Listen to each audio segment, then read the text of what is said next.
দেখুন ওয়াল টাইস 1220 টাইস হোল্ড করা টাইস কীভাবে লাগানো হয়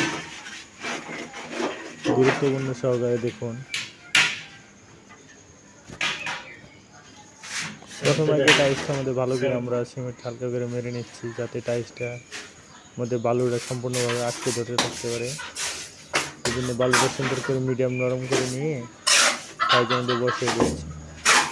যদি কাজ করতে হলে আমাদের অনেকটা সুবিধা হয়।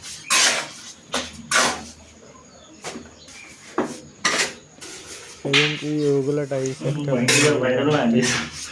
লাগে যেহেতু অনেক বড় টাইস দাম, আমরা খুব সতর্কভাবে টাইসগুলো লাগা নিচ্ছি।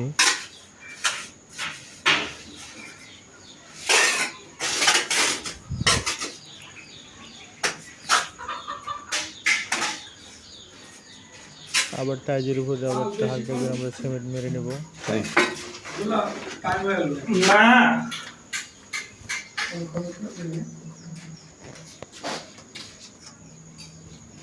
খুব সাবধানে বসানো হচ্ছে টাইলসটা, যেহেতু তার মধ্যে হচ্ছে ডেকোর এবং কি হোল্ড করা টাইলস, এর জন্য খুব সতর্ক করে টাইলসটা লাগানো হচ্ছে। এবং কি বেশি বালু নেওয়া যাবে না, যেহেতু নিচে বেশি বালু নিলে অবশ্যই সমস্যা হতে পারে। বালুটা অবশ্যই পরবর্তীতে আমরা উপর দিয়ে নেব যাতে সম্পূর্ণভাবে আটকে থাকতে পারে। এখন কিন্তু আমরা স্পেন্সার দিয়ে নেব। স্পেন্সারটা দিয়ে নিলে অবশ্যই টাইলস লাগানো অনেকটাই সুন্দর হয় এবং কি ভালো হয়, দেখতে অনেক সুন্দর দেখা যায়।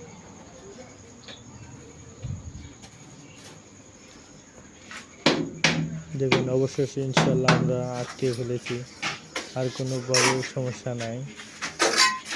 বালু একটু কম নেওয়া থেকে আমরা পরবর্তীতে ঢুকিয়ে দিচ্ছি যাতে টাইলসটা ভালোভাবে সুন্দরভাবে ফিটিং হতে পারে। টাইলস লাগানোর পরে কত সুন্দর দেখা যাচ্ছে, অবশ্যই ভালো লাগে।